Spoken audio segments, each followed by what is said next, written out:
오늘 하나님의 말씀은 시편 119편 6절 말씀, 우리 함께 봉독해 보도록 하겠습니다. 시편 119편 6절 말씀입니다. 시작. 내가 주의 모든 계명에 주의할 때에는 부끄럽지 아니하리이다. 아멘. 오늘은 시편 119편 6절 말씀을 중심으로 하여서 합당한 순종의 정신이라고 하는 제목으로 하나님의 말씀을 전하도록 하겠습니다. 여러분, 우리는 이제 대한민국 국민이죠. 대한민국에는 이제 헌법이 있습니다. 이제 헌법을 보면 지켜야 할 법 조항들이 있죠. 뭐 여러 가지가 있겠지만은 도덕법에 관련된 것들도 있습니다. 살인하지 말아야 되는 것, 또 사기를 쳐서는 안 되고, 성범죄를 저질러서도 안 되고, 또 범죄를 보더라도 그것을 묵인해서도 안 된다. 이러한 것들이 있습니다. 이러한 도덕법만 있는 것은 아니죠. 교통법도 있고 또 소방법도 있고 여러 가지 법 조항들이 있습니다. 이와 같은 법 조항들을 위반하게 되면 범칙금을 내는 수준에서부터 범법자가 되어서 감옥에 가는 경우들도 있습니다. 이제 흥미로운 것은 무엇이냐면 법 조항, 뭐 셀 수도 없겠죠. 그 많은 법 조항을 모두 다 위반하면 감옥에 가는 것이 아닙니다. 그 중에서 10가지 이상, 뭐 20가지 이상 범죄했을 때에 범죄자가 되는 것이 아니죠. 수많은 법 조항 중에서 단 하나만 어겨도 범법자가 되는 것입니다.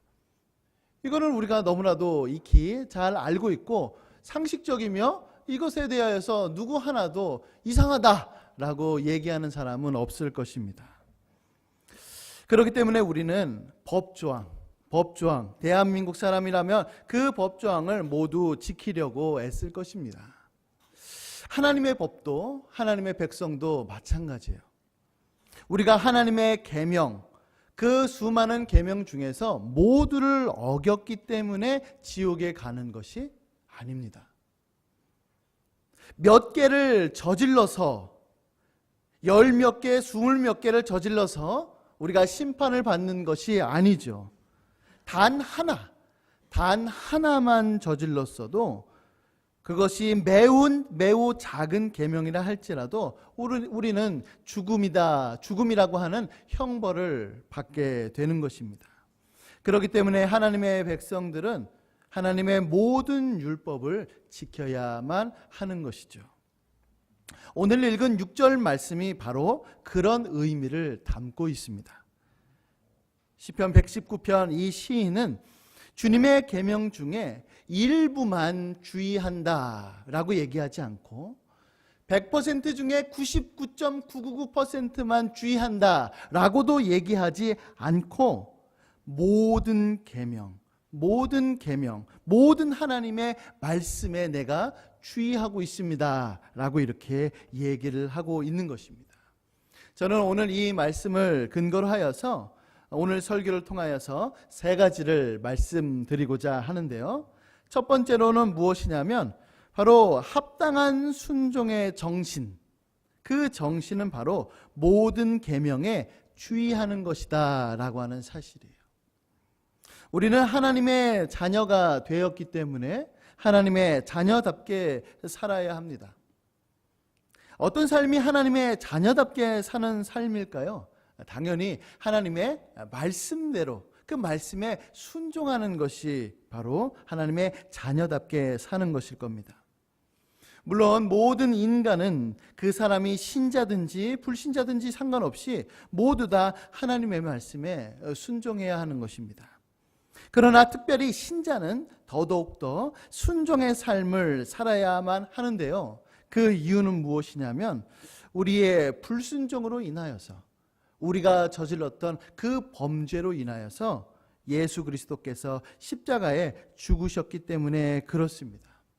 그러므로 예수님을 믿는 사람들은 그 순종하고자 하는 의무와 함께 마음속에 소원이 자리 잡게 되는 것이죠. 그런데 이제 문제는 무엇이냐면 순종해야 한다는 것은 너무나도 잘 알고 있어요. 하나님께서 원하시는 방식이 아닌 내가 원하는 방식으로 자꾸만 순종의 길을 열어가려고 하는 것이 문제가 되는 것입니다. 여러분, 하나님께서 하나님의 말씀에 순종해야 된다는 것은 알고 있는데 하나님의 방식이 아닌 하나님께서 원하시는 그 조건이 아니라 내가 원하는 것, 내 편리대로 순종하려고 하는 그것이 우리 안에 큰 문제점이다라고 하는 사실이에요. 이 말 자체가 매우 큰 모순이죠. 순종은 그 사람이 말하는 그 명령에 따른다는 말인데, 그럼에도 불구하고 하나님께서 받지 않은, 하나님께서 원하시지 않는 그 방식으로 순종하려고 하는 것이 우리 안에 매우 큰 죄악된 모습이다라고 하는 사실이죠. 예를 들어서 이런 거예요. 뭐냐면 순종하기는 하는데, 내가 지금 순종하려고 하는데 100%를 드리는 것이 아니라 부분적으로만 순종하려고 한다라는 거죠. 주의를 지키는 것, 헌금 생활을 하는 것, 혹은 교회에서 봉사하는 것, 이런 것들은 주님 제가 얼마든지 하겠습니다. 그러나 사회생활에서 혹은 학교에서나 어느 곳에서든지 주님께서 원하시는 정직, 주님께서 원하시는 순결, 주님께서 원하시는 용서와 공의, 이런 것들에 대해서는 자꾸만 타협하려고 하는 것, 이게 우리 안의 모습인 것이죠. 주님, 제가 모든 생애를 다 주님께 바치겠습니다. 저는 그것을 원합니다. 그러나 고3만은 안 됩니다. 고3 생활 그때만큼은 주님 좀 봐주세요. 그게 우리의 현실이죠. 주님, 평상시에는 괜찮거든요. 근데 시험 볼 때는 안 됩니다.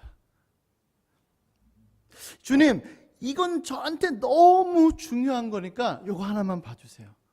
라고 하는 모습들이 우리 안에 있는 거죠. 그러니까 100%를 드리기보다는 그 중에서 어느 정도, 얼마만큼만 하나님께 드리려고 하는 거예요. 99.9999%, 아유, 하나님 얼마나 순결합니까? 하나님 단 1%, 단 0.0001% 요거 하나만 봐주시면 안 될까요? 이게 우리의 마음이죠. 그러나 그거 하나 때문에 범법자, 하나님 앞에 죄를 저지르는 자가 되는 것입니다. 이와 같은 모습을 하나님께서 여러분 받으시겠습니까? 우리는 이 부분에 대해서 정말 심각하게 고민해 봐야 할 것입니다. 그리스도께서 우리가 이와 같은 순종을 드리라고 그 십자가의 수모와 모진 고통을 참으신 것이 절대로 아닙니다. 하나님께서 원하시는 순종은 모든 계명에 순종하는 거예요. 모든 계명에 순종하는 겁니다. 지극히 작은 계명이라 할지라도 그것에 주의하려고 하는 것, 지극히 작은 계명이라 할지라도 그것을 마음에 두고 명심하고 지키려고 애쓰는 그것, 주님께서 원하시는 순종의 모습입니다. 마태복음 5장 19절에는 이렇게 나와 있는데요, 우리 주보를 한번 봐주시길 바랍니다. 마태복음 5장 19절 말씀, 우리 한번 같이 읽어보도록 하겠습니다. 자, 시작. 그러므로 누구든지 이 계명 중에 지극히 작은 것 하나라도 버리고 또 그같이 사람을 가르치는 자는 천국에서 지극히 작다 일컬음을 받을 것이요, 누구든지 이를 행하며 가르치는 자는 천국에서 크다 일컬음을 받으리라. 네, 지극히 작은 것 하나라도 버리는 것, 주님께서 원하시는 것이 아닙니다. 천국에서 지극히 작은 자로 치부를 받게 되는 것이죠. 여러분, 만약에 부분적으로 순종한다면, 아니요, 모든 계명을 다 지키는데 단 하나의 계명을 지키지 않는다면 그 하나의 불순종이 여러분 전체의 불순종으로 번질 위험이 너무나도 큽니다. 대표적인 예가 누구냐면 사울 왕이에요. 여러분, 하나님께서 사울 왕에게 명령하셨습니다. 뭘 명령하셨냐면은 이 아말렉 사람들을 모두 다 진멸하라 라고 주님께서 명령하셨어요. 우리가 오해하지 말아야 될 것은 무엇이냐면 하나님의 전쟁, 그 하나님의 전쟁은 심판의 의미가 담겨져 있습니다. 그래서 하나님께서 이스라엘 백성들을 들어서 가나안 사람들을, 악한 자들을 그 심판하시는 거죠. 이스라엘 역시 그들과 동일하게 악행을 저지르게 되면 동일하게 심판을 얻게 될 것이다. 이것이 바로 하나님의 뜻입니다. 그러니까 하나님 어떻게 이렇게 잔인하십니까? 하나님 어떻게 그러한 명령을 내리실 수가 있어요? 라고 하나님 앞에 얘기할 수가 있는데 그렇게 생각할 문제가 아니다라고 하는 사실이죠.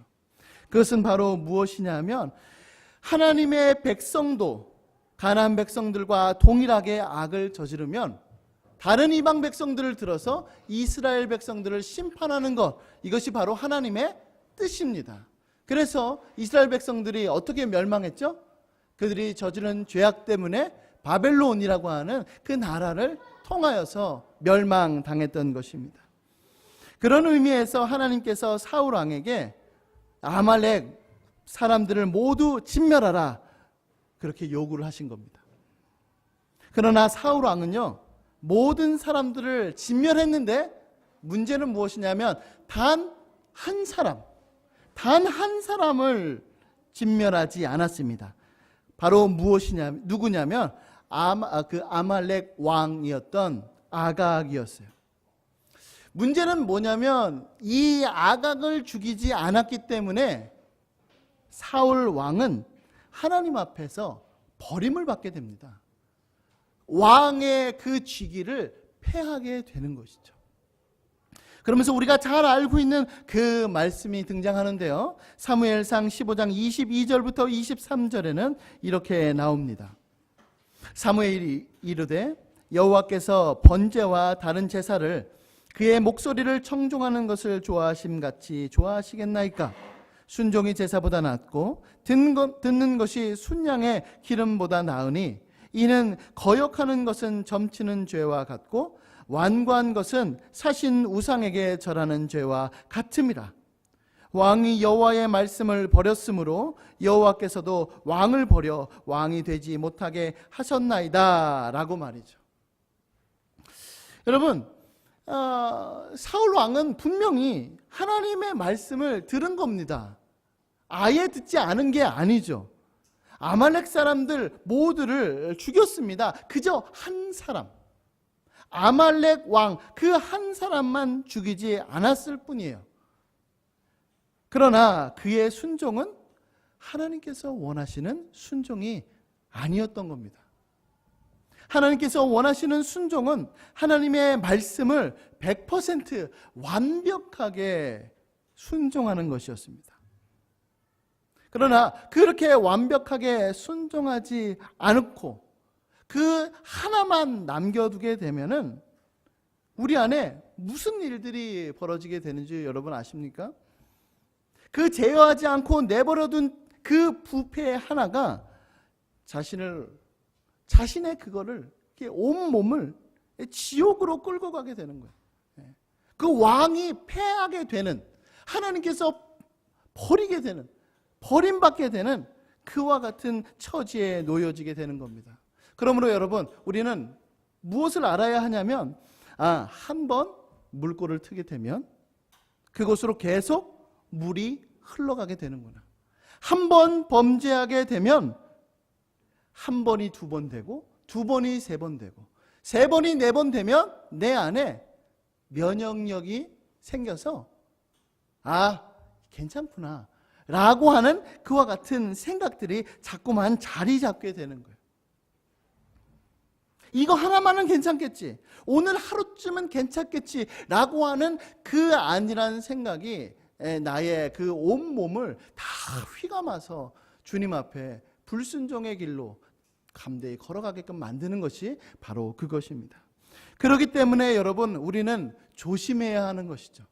우리는 하나 단 하나라도 놓치지 말아야겠다라고 하는 그 마음에 그 각오가 있어야 하는 겁니다. 예. 하나님 목사님 너무 힘들어요. 그것을 어떻게 지키려고 합니까? 너무나도 힘들죠. 그럼에도 불구하고 그래 요거 하나만은 하는 순간 그것이 한번 트면서 그 죄악의 그 물결이 내 영혼을 확 뒤집어 씌워지는 게 우리가 이것을 생각해 봐야 합니다. 두 번째로 생각해야 될 것은 무엇이냐면 그렇기 때문에 하나님의 자녀는 합당한 순종의 정신이 그 열매로 드러나게 되어야 돼요. 그러니까 모든 것을 내가 지키고야 말겠다. 하나도 빠짐없이 지키고야 말겠다라고 하는 그 합당한 순종의 정신이 우리 안에 계속적으로 열매를 맺어야 합니다. 여러분, 이것을 명심해야 돼요. 누가 경건한 자입니까? 누가 하나님의 자녀가 되죠? 누가 그리스도를 닮은 자입니까? 바로 하나님의 모든 계명에 주의하는 사람, 하나님의 모든 계명에 명심하고 모든 계명을 존중하고 모든 계명을 그 마음에 새기는 사람, 그 사람이 바로 경건한 자입니다. 온전한 순종을 하나님께 드리려고 애쓰는 사람, 그 사람이 바로 예수님을 믿는 사람입니다. 여러분, 그리스도께서 이 땅에 오신 이유가 뭐죠? 여러 가지 있을 수 있겠습니다. 그러나 중요한 것 중에 하나가 무엇이냐면 바로 하나님의 뜻을 이루시기 위함이에요. 히브리서 10장 7절 말씀엔 이렇게 나옵니다.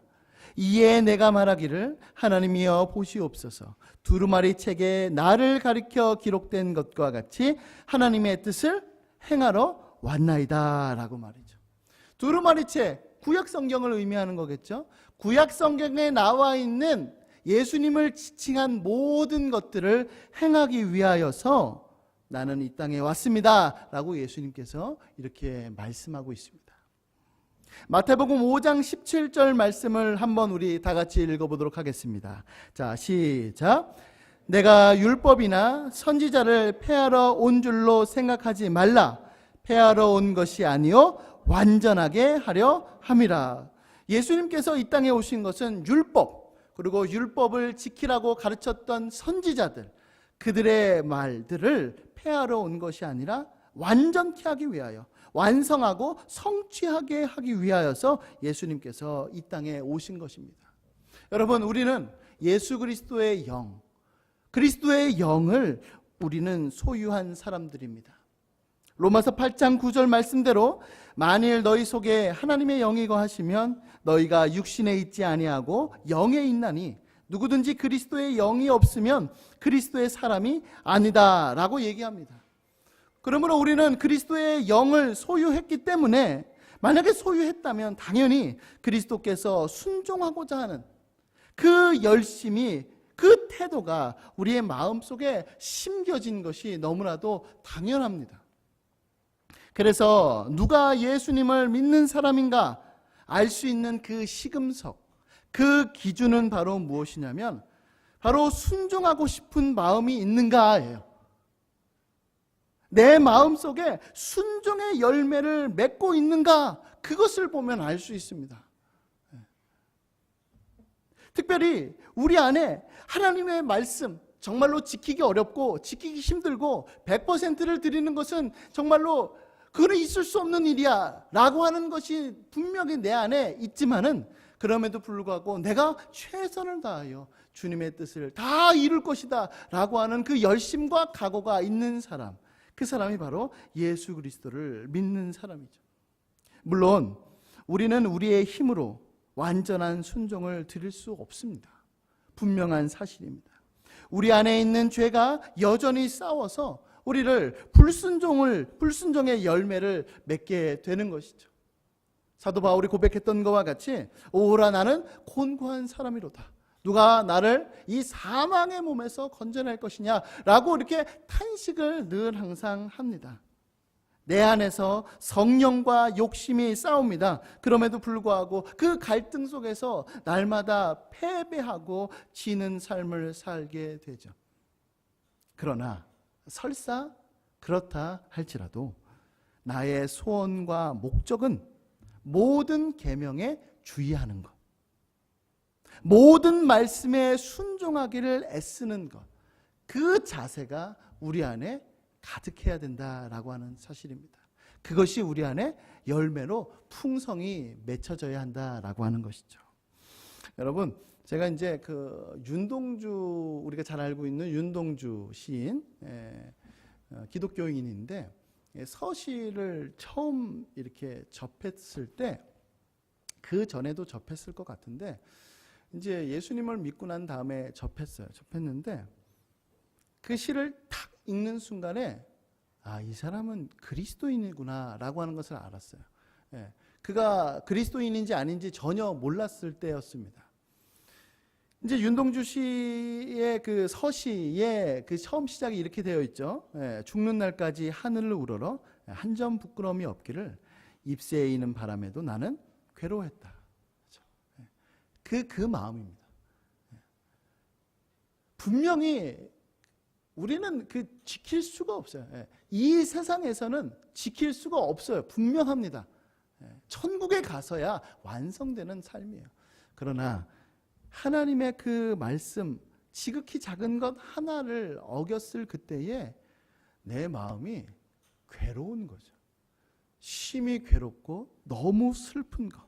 이것이 바로 주의 모든 계명에 주의하는 사람의 모습입니다. 매번 실패해도, 매번 손해를 본다 할지라도, 사람들로부터 손가락질을 받는다 할지라도 나는 주의 모든 계명을 따르겠다. 환난과 핍박 속에서도 주의 모든 법에 내 마음을 두겠다. 세상의 인정과 칭찬보다는 하나님 앞에 하나님으로부터 오는 인정, 그것을 받는 사람이 되겠다. 이와 같은 마음이 여러분들의 마음을 지배해야만 하고 그와 같은 열매가 여러분들한테 맺혀져야 합니다. 마지막 세 번째는 무엇이냐면 주의 모든 계명에 주의할 때 우리는 수치를 면하게 될 것입니다. 여러분, 시편 119편 6절 말씀은 이렇게 나와 있습니다. 우리 한번 보면 이렇게 나와 있죠. 내가 주의 모든 계명에 주의할 때에는 부끄럽지 아니하리이다. 그러니까 수치를 당하지 않을 겁니다. 수치를 느끼지 않을 것입니다. 라고 이렇게 나와 있습니다. 여러분, 여기서 말하는 부끄러워하다 혹은 수치스럽게 느끼다 라고 하는 이 말은 이 두 가지 의미로 생각할 수가 있습니다. 첫 번째는 무엇이냐면 개인적인 감정에 해당되는 건데요. 바로 죄를 짓는 것 그 자체가 매우 수치스럽게 느껴진다라고 하는 사실이에요.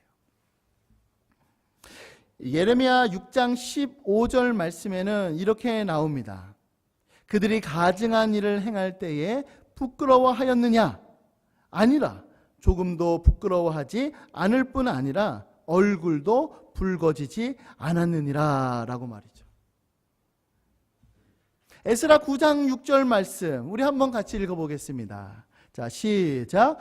말하기를 나의 하나님이여 내가 부끄럽고 낯이 뜨거워서 감히 나의 하나님을 향하여 얼굴을 들지 못한 오니 이는 우리 죄악이 많아 정수리에 넘치고 우리 허물이 커서 하늘에 미침이니이다. 두 번째는 무엇이냐면 개인적인 감정이 아니라 공적이고 영원한 것에 해당되는데요. 바로 하나님 앞에 인정을 받지 못하는 것입니다. 누가복음 9장 26절에는 이렇게 나와 있습니다. 누구든지 나와 내 말을 부끄러워하면 인자도 자기와 아버지와 거룩한 천사들의 영광으로 올 때에 그 사람을 부끄러워할 것이다. 인정하지 않을 것이다 라고 하는 말씀이죠. 요한일서 2장 28절에는 이렇게 나와 있는데요. 함께 읽어보도록 하겠습니다. 시작. 자녀들아 이제 그의 안에서 거하라. 이는 주께서 나타내신 바 되면 그가 강림하실 때에 우리로 담대함을 얻어 그 앞에서 부끄럽지 않게 하려 함이라. 여러분, 이 부끄러워하다, 수치스럽게 하다라고 하는 것은 이 두 가지 의미로 해석될 수가 있는데, 어떤 해석을 취하든지 간에 우리에게, 우리의 믿음에게 그 유익이 됩니다. 첫 번째로, 주의 모든 계명에 주의하지 못할 때, 곧 주의 명령에 대한 태만과 나태로 인하여서 우리가 범죄하게 될 때, 그것이 우리의 수치고 우리의 치욕이고 우리의 부끄러움이 되어야 된다. 지금 이렇게 말씀하고 있습니다. 여러분, 사람들 앞에서 우리가 예를 들어 옷이 벗겨지고 우리의 알몸이 드러난다면 얼마나 수치스럽고 부끄럽습니까? 만약에 사람들 앞에서 나의 무지가 탄로난다면 얼마나 창피하겠어요. 사람들 앞에서 나의 과거, 내가 숨기고 싶은 그 과거가 들통난다면 얼마나 수치스럽고 치욕스럽겠습니까? 이처럼 우리는 우리의 범죄로 인하여서 부끄러워해야 돼요. 부끄러워해야 됩니다. 수치스러워해야 돼요. 죄를 짓고 우리가 어쩜 그렇게 당당할 수 있습니까? 그렇죠?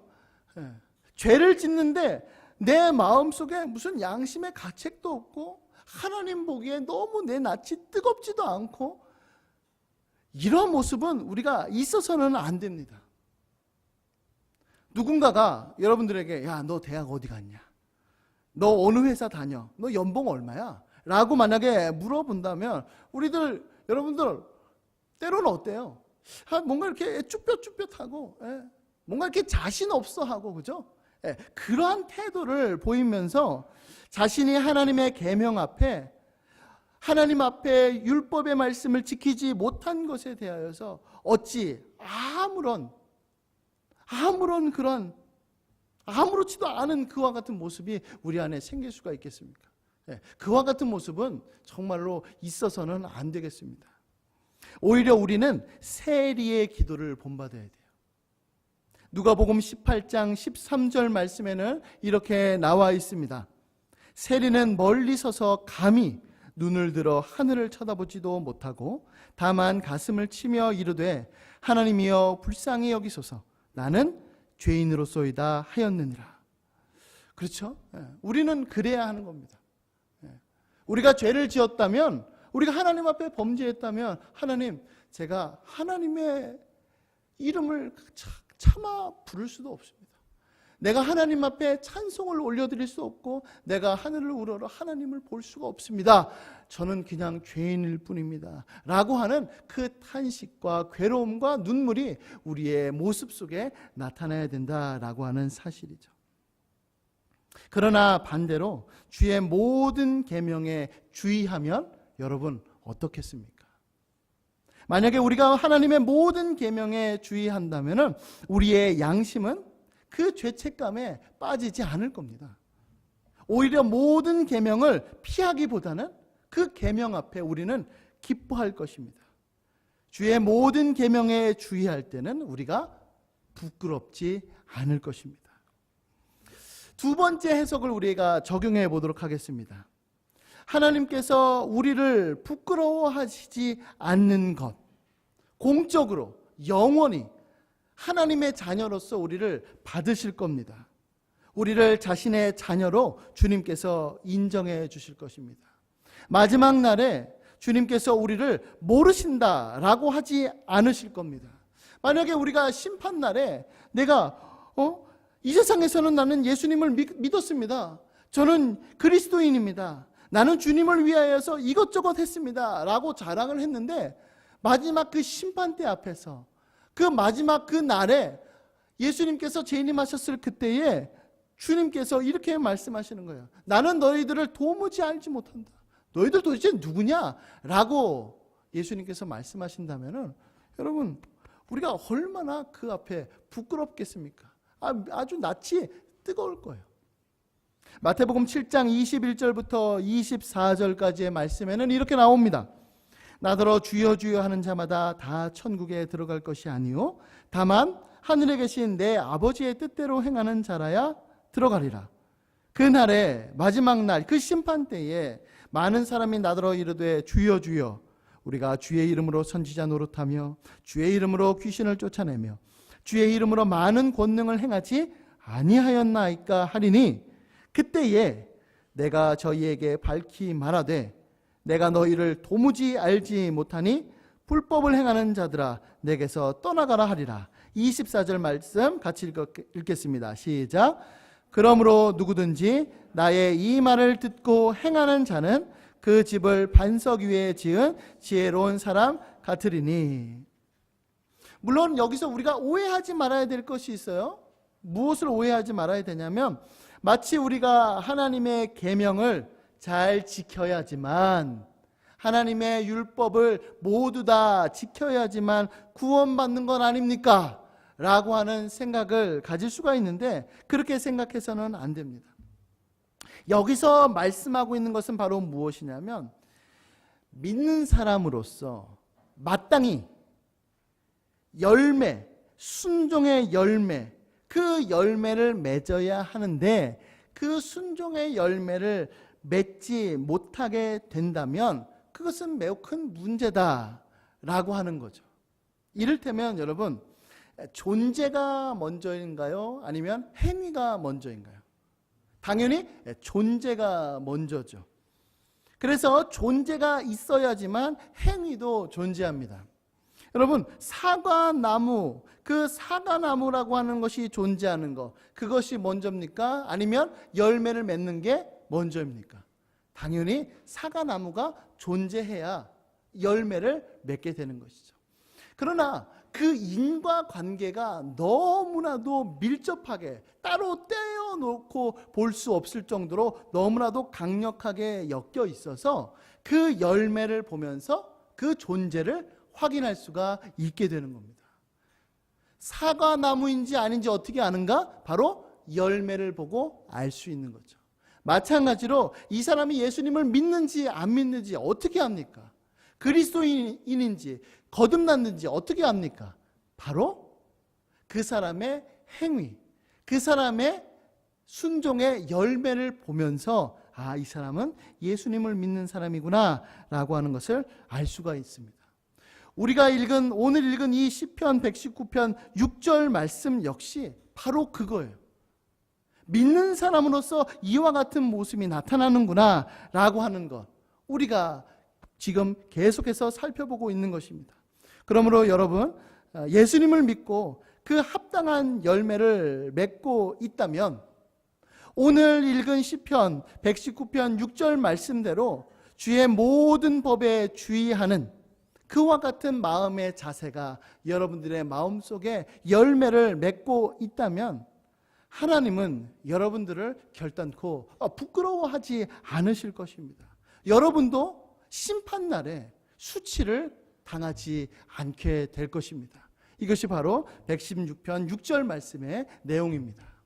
그러므로 저는 오늘 이 말씀을 중심으로 해서 한 5가지 적용을 해 보도록 하겠습니다. 5가지인데 첫 번째는 무엇이냐면 모든 계명에 주의하려면 여러분 모든 계명을 알아야죠. 그렇죠?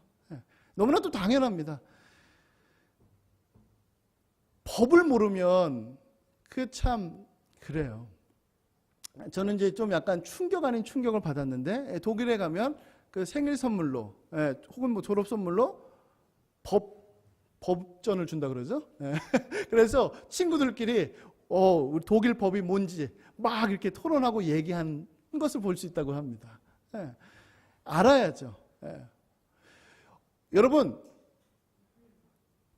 이렇게 예를 들어서 내가 죄를 저질렀어요. 그래서 심판대 그 판사 앞에 가서 전 몰랐는데요 라고 말 못하는 거예요. 그럼 말 못하는 겁니다.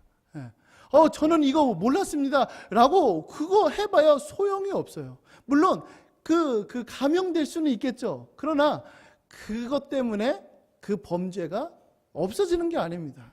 그러면 우리는 하나님의 법을 알아야 할 것입니다. 두 번째는 무엇이냐면 계명을 모두 지키려고 우리는 부단히 애써야 될 것입니다. 여러분, 이거는 안 될 것 같아.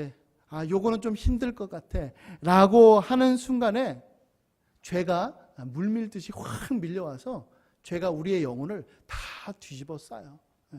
최소한의 것만 하는 겁니다. 최소한의 것. 우리가 정말로 이건 안 되겠다, 내가 그냥 무엇이든지 다 막아서겠다라고 하는 그 각오로 해도 넘어지는데, 그런 각오 없이 그냥 아이고 요거는 좀 봐줘도 되겠지라고 하는 그 생각이라면은 결단코 죄와 싸워서 이길 수가 없습니다. 그러므로 우리는 하나님의 계명 모두를 지키려고 애를 써야 하는 것입니다. 세 번째는 무엇이냐면 바로 죄에 대한 수치심과 죄책감을 여러분 회복해야 합니다. 제가 이제 예전에 사역했을 때는 이제 상담을 받으면 무슨 상담을 많이 받았냐면, 목사님, 요즘 죄책감 때문에 너무 힘들어요. 하나님 앞에 하나님의 말씀을 지키지 못하는 것이 내 마음속에 있어서 하나님께서 나를 싫어하실 것 같아요. 하나님 앞에 기도도 못할 것 같아요. 이러한 상담, 신앙 상담을 많이 했는데 요즘에는 그런 상담을 제가 여러분 받아보지를 못했습니다. 받아보지를 못했어요. 어쩜 좋습니까? 우리는 죄를 저질렀는데 죄를 저지른 것에 대한 수치심, 그 죄책감이 우리의 그 양심이 마비되었어요. 우리는 이 점에 대하여서 심각하게 생각해야 됩니다. 그래서 우리는 이것을 회복해야 돼요. 죄를 저지른 것 때문에 하늘을 우러러 한 점 부끄러움이 없기를, 그 바람에 있는 그 낙엽 그거 하나 때문에 나는 괴로워했다, 그것처럼 정말로 우리가 괴로워하는 모습, 그것이 우리 안에 회복되어야 합니다. 네 번째는 무엇이냐면 하나님께 인정받는 것을 우리는 최고의 가치로 삼아야 합니다. 여러분, 인정받고자 하는 그 욕구, 그 마음이 있다는 것은 그게 나쁜 게 아닙니다. 그러나 누구에게 또 어떤 것으로 인정받고자 하는가, 그게 핵심이죠. 그것이 문제입니다. 여러분, 세상 사람들은 여러분들의 학벌이나 여러분들의 직장이나 여러분들의 외모나 여러분들의 그 사회적인 지위를 보면서 그 기준으로 판단할 겁니다. 그러고서 그것이 세상 기준에 높으면 아마 인정할 거예요. 그러나 우리는 그와 같은 것을 극복할 줄 알아야 됩니다. 그런 것을 우리는 벗어버릴 줄 알아야 돼요. 그러나 하나님은 우리들을 판단하실 때 절대로 그런 걸로 판단하시지 않죠. 이 세상에 얼만큼 많은 지위와 부를 또 명예를 혹은 돈을 가졌느냐, 이걸로 하나님께서 판단하시는 것이 아닙니다. 하나님께서 판단하시는 것은 바로 무엇이냐면 이 사람이 예수 그리스도를 지금 믿고 있는가, 지금 예수 그리스도의 의를 덧입고 있는가, 믿는 자로서 믿음의 열매를 맺고 있는가, 그리스도의 그 영광, 그리스도의 그 탁월하심을 얼마만큼 지금 닮고 실현하고 있는가, 주의 모든 계명에 지금 주의하려고 애쓰고 있는가, 이것을 보시는 거예요. 이것이 신자의 영광이고 신자의 아름다움입니다. 하나님은 그것을 봅니다. 마지막 날에 여러분들에게 남는 거는요, 세상에서 칭찬받았던 그런 것들이 남는 게 아니에요. 제발 그것 좀 생각했으면 좋겠습니다. 그 심판날에 그 불시험 앞에 모든 것들이 다 불타 없어질 건데 남는 것은 바로 무엇이냐 하면 믿음과 사랑과 소망, 그 열매, 그것만 남는 거예요. 하나님은 그것을 보시고 여러분들을 나의 사랑하는 자다, 내 자녀다, 나의 백성이다 라고 받아주시는 겁니다. 마지막 다섯 번째는 무엇이냐면 모든 계명에 주의하려고 애쓰는 분들은 더욱 힘을 내시길 바라요. 사도 바울이 고백했습니다. 나는 지금 선한 싸움을 싸웠습니다. 그리고 나의 달려갈 길을 다 마쳤습니다. 그리고 믿음을 지켰습니다. 그렇기 때문에 자신을 위한 의의 면류관이 예비되었습니다. 나에게만 그 면류관이 준비된 것이 아니라 나와 동일하게 믿음을 지킨 사람들, 선한 싸움을 싸우고 자신의 그 길을 달려가는 그 사람들에게는 하나님께서 그것을 예비해 주셨습니다. 그러므로 여러분들 부단히 애쓰고 그러나 넘어지고 그러나 내일 또 다시금 내가 힘을 내서 주님의 모든 계명을 지키겠다라고 하는 그러한 각오 속에서 그러한 애쓰는 모습 속에서 살아가는 모든 분들 힘내시길 바랍니다. 여러분들을 위하여서 의의 면류관이 예비되어 있기 때문에 그렇습니다. 이와 같은 믿음으로 이와 같은 그 마음의 자세로 오늘 하루를 또 일주일을 하나님을 위하여서 살아가는 우리 청년 강변교회 청년부 되기를 예수님의 이름으로 간절히 소원합니다.